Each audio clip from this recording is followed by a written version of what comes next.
Selamat siang, salam sejahtera, dan salam sehat bagi kita semua.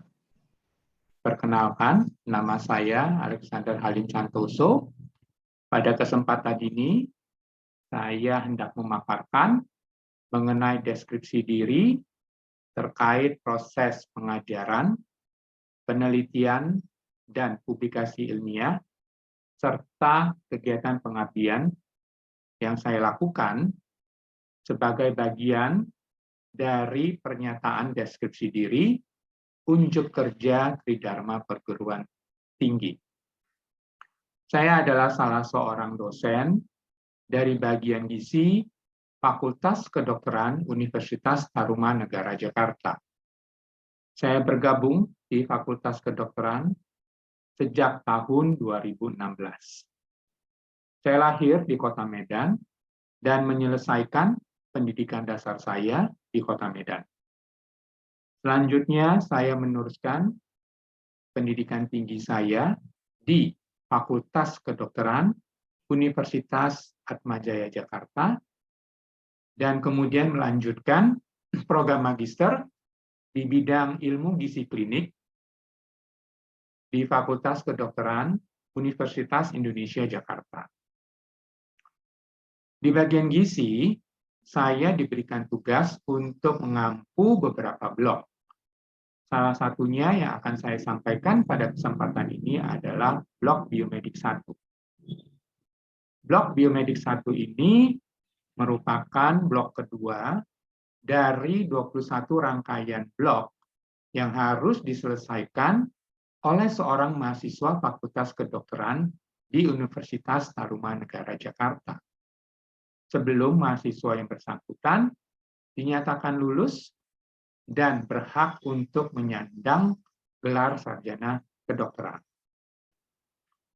Deskripsi mata kuliah ilmu gizi yang diberikan dalam blok Biomedik 1 ini, di mana mahasiswa dikenalkan dan diajarkan mengenai zat-zat gizi makro maupun zat-zat gizi mikro.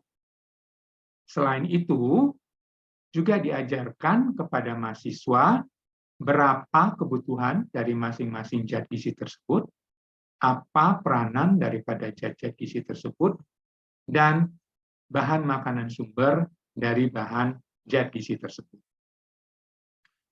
Sasaran pembelajaran ilmu gizi pada blok Biomedik 1 ini adalah mahasiswa mempelajari tentang zat-zat makro dan mikro yang diperlukan dalam proses metabolisme sel dan hasil daripada metabolisme tersebut. Adapun kemampuan yang diharapkan di akhir proses pembelajaran blok Biomedik 1, diharapkan mahasiswa mampu menerapkan ilmu pengetahuan gizi dasar dalam kehidupannya sehari-hari dan dapat mengaplikasikan ilmu tersebut dalam menghadapi dan menyelesaikan masalah-masalah gizi sederhana dan juga masalah-masalah kesehatan yang sederhana.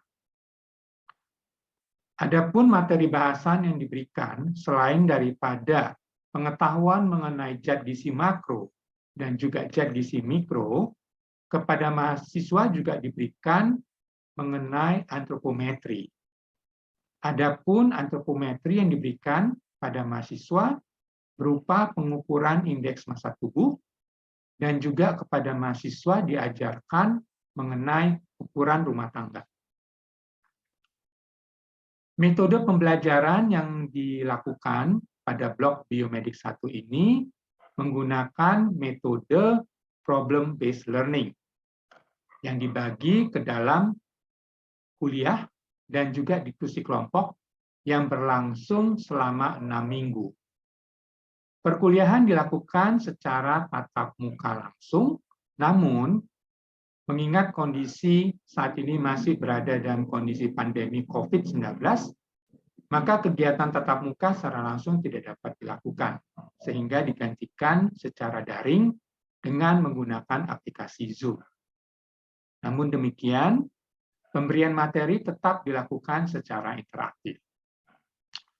Diskusi kelompok, pada diskusi kelompok Mahasiswa dibagi menjadi kelompok-kelompok kecil yang terdiri dari 8 sampai 10 orang mahasiswa. Kemudian, kepada masing-masing kelompok diberikan suatu kasus permasalahan yang kemudian oleh para mahasiswa harus dibahas dan didiskusikan. Metode diskusi yang digunakan dalam diskusi kelompok ini adalah 7 jump step. Adapun 7 jump step adalah langkah pertama, mahasiswa harus dapat mengidentifikasi dan mengklarifikasi istilah-istilah yang belum dikenal, unfamiliar terms. Pada langkah kedua, para mahasiswa menetapkan masalah-masalah yang perlu didiskusikan. Dan pada langkah ketiga, mahasiswa melakukan curah pendapat menggunakan prior knowledge yang dimiliki oleh masing-masing mahasiswa. Pada langkah keempat, mahasiswa diminta untuk membuat review dan kemudian memformulasikan hasil curah pendapat tadi. Pada langkah kelima, mahasiswa diminta untuk menetapkan dan menyusun beberapa tujuan belajar yang dibutuhkan dalam bentuk learning issue. Langkah keenam, mahasiswa diminta untuk bekerja dan belajar secara mandiri untuk mengumpulkan informasi-informasi yang berkaitan dengan masing-masing tujuan belajar. Langkah terakhir, yaitu langkah ketujuh, mahasiswa diminta untuk melaporkan dan mendiskusikan temuan-temuan yang didapatkan dalam bentuk presentasi kelompok. Selanjutnya, evaluasi terhadap proses pembelajaran. Evaluasi terhadap hasil belajar dilakukan dalam dua bentuk. Yang pertama adalah evaluasi proses pembelajaran yang dilakukan dengan melakukan observasi menggunakan checklist. Pada kegiatan ini, para dosen menilai bagaimana partisipasi mahasiswa, bagaimana argumentasi, aktivitas, dan juga sopan santun dalam berkomunikasi dan berdiskusi.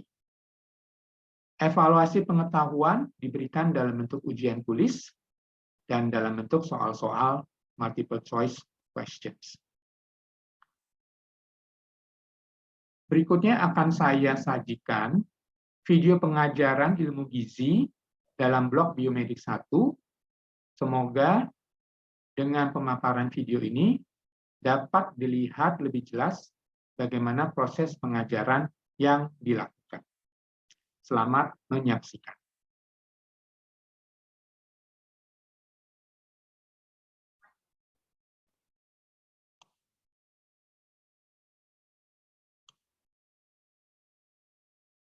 Bayi, ya, pada anak-anak, pada remaja, ya, masih ada dalam fase pertumbuhan, itu sangat ya. Nah, kalau yang untuk mempertahankan bagaimana supaya status kesehatan kita itu bisa tetap optimal, ya, nggak mudah sakit, ya, nggak mudah cedera, ya. Jadi itu salah satu peran daripada nutrisi. Ya. Nah, jadi ini juga saya ambil ya dari satu buku. Kata gizi itu berasal dari bahasa Arab, ya, giza, berarti makanan. Nah, jadi di dalam makanan tersebut ada zat gizi, dan zat gizi itu merupakan ikatan-ikatan kimia, ya, ikatan kimia yang diperlukan tubuh untuk melakukan ya, dan makanan itu sendiri ya merupakan bahan ya, yang diperlukan oleh tubuh kita. Ya. Nah, komposisi bahan makanan ya yang dapat memenuhi kebutuhan. Ya, kita belajar tentang komposisi. Ini jadi ada makronutrien dan juga ada mikronutrien. Ya.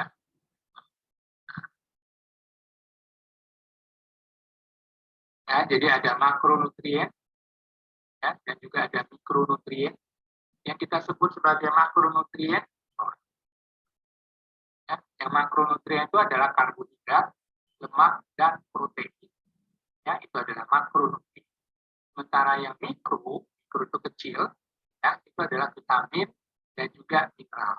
Nah, Jangan dilupakan satu lagi zat gizi, ya, yaitu air. Ya, kita juga perlu air. Tubuh kita sebagian besar terdiri dari air. Ya, jadi kita nggak bisa hidup tanpa air. Ya, kalau tanpa makan mungkin masih kita bisa bertahan beberapa hari, tanpa air hanya akan susah. Ya, nah, jadi satu lagi gizi yaitu tentang air.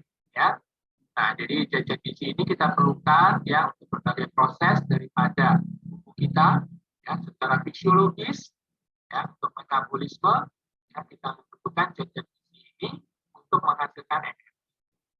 Ya, kita membutuhkan zat gizi untuk fungsi-fungsi pemeliharaan ya daripada tubuh kita. Ya, nanti kalian akan belajar di dalam bioenergetika dan juga di biomedik 2 ya bagaimana zat gizi itu dapat memberikan energi ya supaya kita nanti dapat tetap bekerja dan beraktivitas yang kita membutuhkan energi yang didapatkan dari makanan ya dan juga ada zat-zat seperti vitamin seperti mineral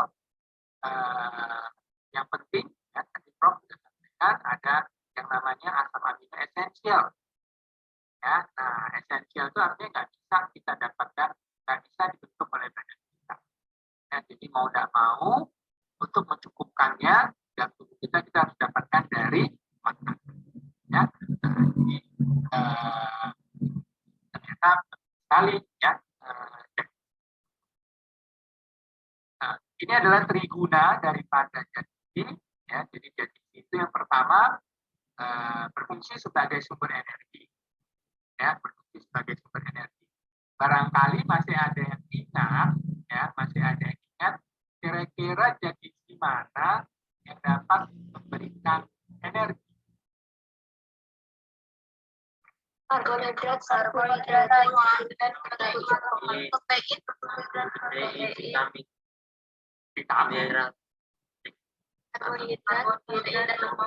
dan protein, vitamin, karbohidrat, protein, dan lemak. Vitamin enggak Jeremy. Ya, vitamin tidak memberikan energi.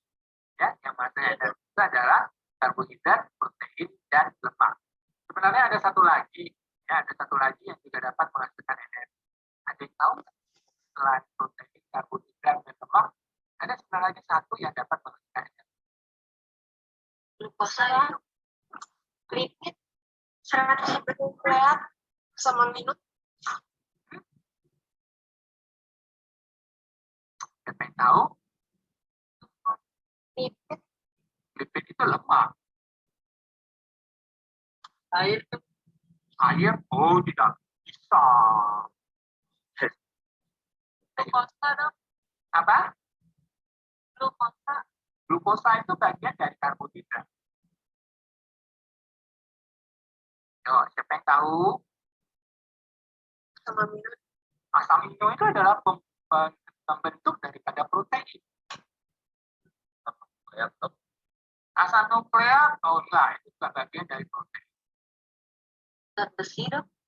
Zat besi apalagi? Zat besi itu adalah mineral.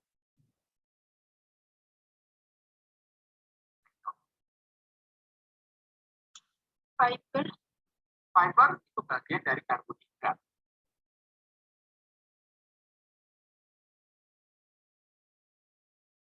Yang dapat menghasilkan energi, misalnya adalah termasuk yang dilarang. Itu alkohol. Ya, alkohol itu dia dapat juga menghasilkan energi. Ya, nah, besarnya nanti kita akan pelajari. Ya, nah, selain daripada 3 zat gizi makro, yang sebenarnya ada satu itu alkohol. Ya, tapi mungkin nanti di dalam blog baru kita akan disinggung mengenai alkohol. Ya, nah jadi ada 3 ya, karbohidrat, lemak, dan protein. Kira-kira ada yang masih ingat nggak? Kira-kira kalau karbohidrat itu bisa menghasilkan berapa besar energinya? 3, 4. Ya, 1 gram karbohidrat bisa menghasilkan 4 kilokalori. Nah, kalau protein berapa? 4 juga, betul. Nah, ya, protein protein dapat menghasilkan pembakaran 1 gram protein dapat menghasilkan 4 kilokalori. Lemak berapa? 9. 9.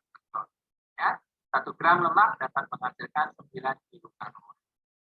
Ya, nah ini nanti kalian bisa menghitung nih, ya.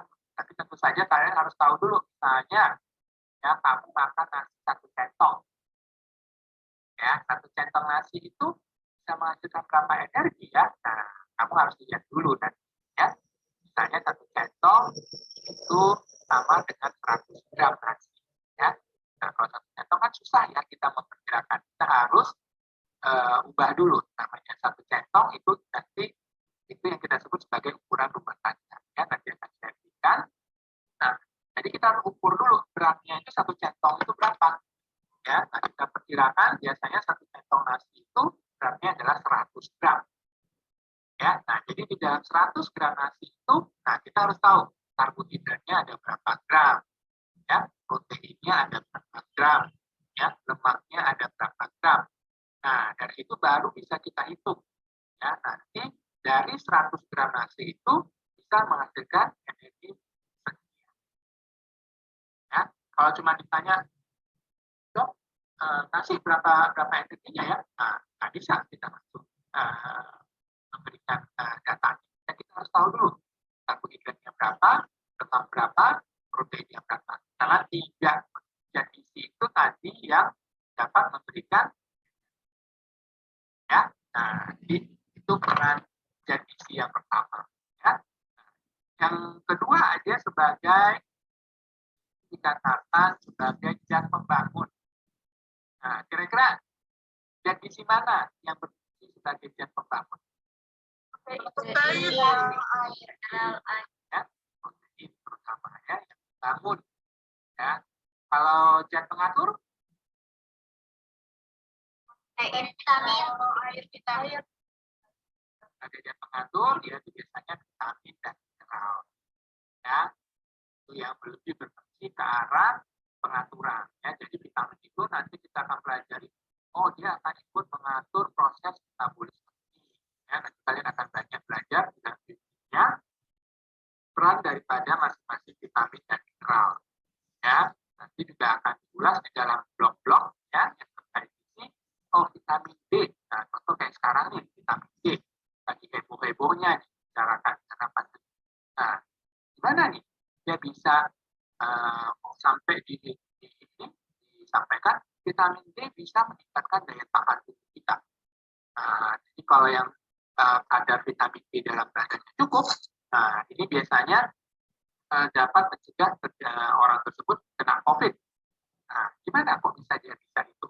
Nah, itu vitamin D fungsinya sebagai zat pengatur, ya. Nah, itu vitamin C bentuknya juga, ya, dan juga mineral-mineral lain, ya.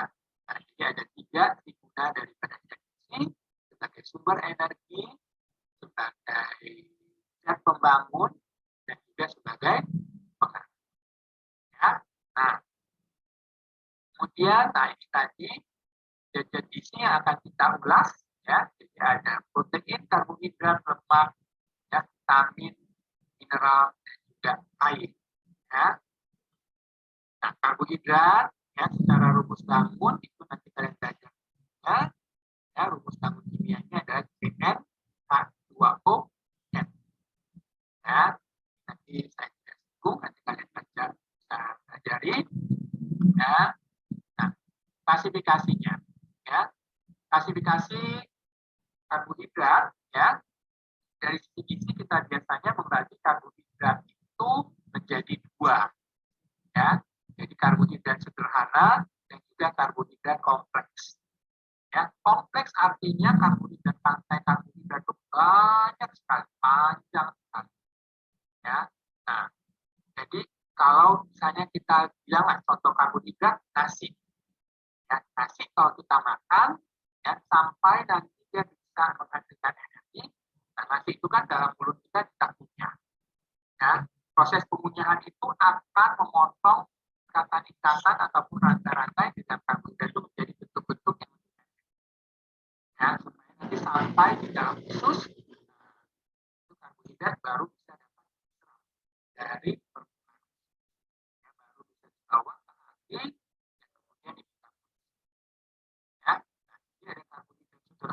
dan juga ada karbohidrat kompleks.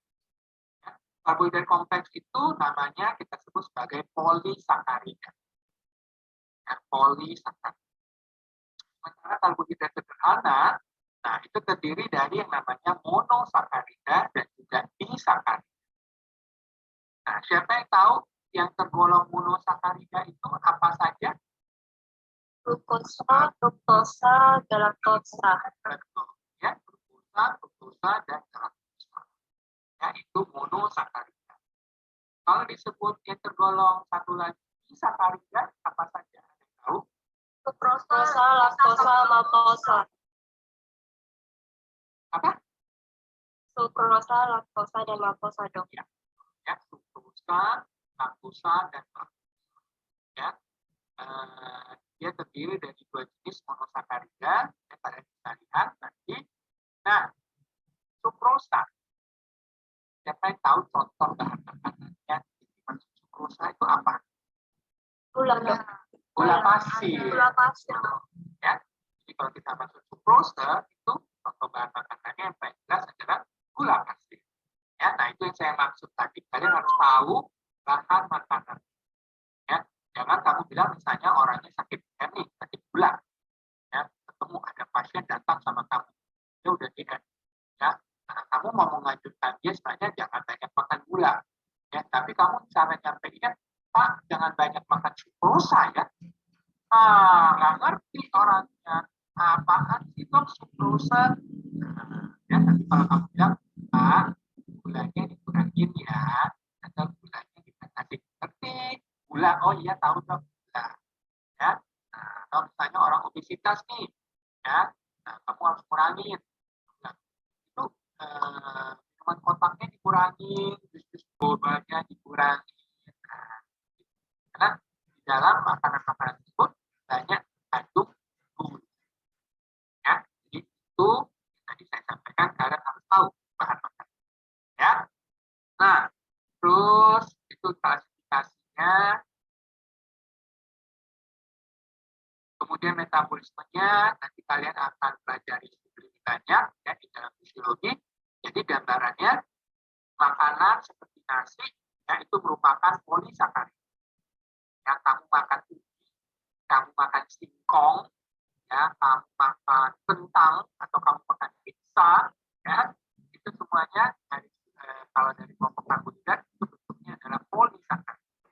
Ya, nah jadi supaya bisa nanti diserap, ya, supaya nanti bisa diserap dan polisakarida harus kita betul. Demikianlah pemaparan mengenai proses pengajar yang dapat dibagikan pada kesempatan ini. Selanjutnya saya akan menyampaikan mengenai penelitian dan juga publikasi ilmiah yang sudah dilakukan. Dalam periode 5 tahun ini ada sejumlah penelitian dan juga publikasi yang sudah dilakukan, yang mana semuanya ini merupakan bentuk pelaksanaan dari butir-butir Tridharma perguruan tinggi.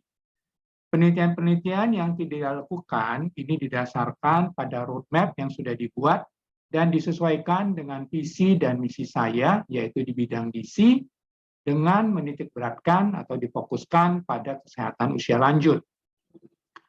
Diketahui bahwa kesehatan usia lanjut ini sudah dimulai sejak dari usia muda, dari sejak anak hingga ke usia dewasa. Pada penelitian yang akan saya angkat di kesempatan ini adalah penelitian yang saya lakukan pada petugas keamanan di Universitas Tarumanegara. Penelitian ini saya anggap cukup fenomenal karena terdiri atas beberapa proposal penelitian yang digabung menjadi satu penelitian dan kemudian dianalisis kemudian secara khusus. Outcome dari penelitian ini didapatkan bahwa ada suatu korelasi antara usia, peningkatan berat badan, berkurangnya asupan serat, dan juga meningkatnya lingkar pinggang terhadap kejadian hipertensi pada petugas keamanan di Universitas Tarumanegara.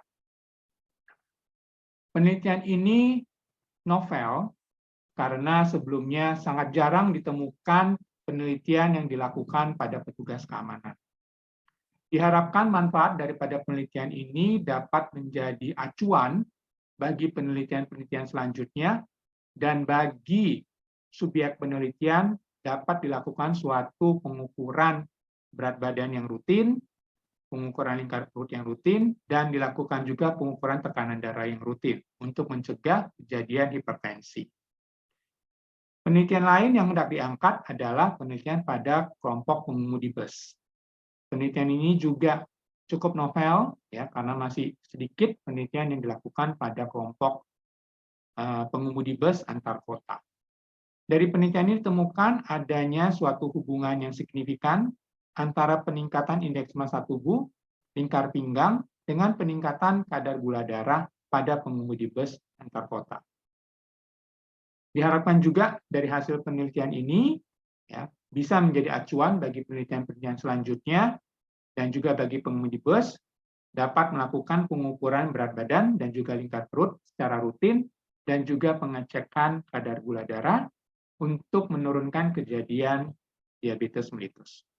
Kedua penelitian ini sudah dipublikasikan dalam jurnal nasional terakreditasi. Semoga dapat dibaca dan memberikan manfaat. Selanjutnya saya akan memaparkan mengenai kegiatan pengabdian. Kegiatan pengabdian masyarakat mendapatkan perhatian yang cukup besar dari saya. Kesehatan masyarakat saya nilai merupakan gambaran dari kondisi suatu bangsa, di mana peningkatan derajat kesehatan harus dilakukan secara berkesinambungan dan juga oleh seluruh unsur masyarakat. Salah satu unsur masyarakat yang dapat membantu meningkatkan derajat kesehatan adalah pada para kader kesehatan. Salah satu kegiatan pengabdian yang saya lakukan terhadap kader yang ada di Kelurahan Tomang, Jakarta Barat adalah peningkatan wawasan dan juga keterampilan para kader dalam melakukan pengukuran tanda-tanda vital seperti pengukuran tekanan darah, tekanan nadi, dan frekuensi napas. Kegiatan ini mendapat dukungan dari lurah dan juga para kader. Kegiatan ini dilakukan secara daring karena masih dalam kondisi COVID-19. Dan pada kegiatan ini selain disampaikan materi pengetahuan terkait hipertensi, juga diberikan suatu video peragaan bagaimana melakukan pengukuran tekanan darah dan pengukuran tanda vital lainnya. Video peragaan ini sudah di-upload ke dalam situs berbagi video YouTube dan dapat dilihat oleh para kader, sehingga para kader dapat senantiasa belajar kembali untuk memaksimalkan proses pengukuran tanda-tanda vital tersebut. Video peragaan ini juga sudah diajukan untuk mendapatkan sertifikat HKI dan juga sudah dipresentasikan pada kegiatan Serina Universitas Tarumanegara pada tahun 2020. Diharapkan outcome dari kegiatan ini, para kader dapat meningkatkan wawasannya, dapat memiliki keterampilan tambahan dalam melakukan pengukuran tekanan darah dan tanda-tanda vital lainnya, sehingga dapat menurunkan kejadian hipertensi di warga masyarakat Kelurahan Tomang. Demikian yang dapat saya sampaikan mengenai deskripsi diri saya terkait pengajaran, penelitian, dan publikasi ilmiah, serta pengabdian. Semoga semuanya ini bermanfaat. Terima kasih atas perhatiannya. Selamat sore,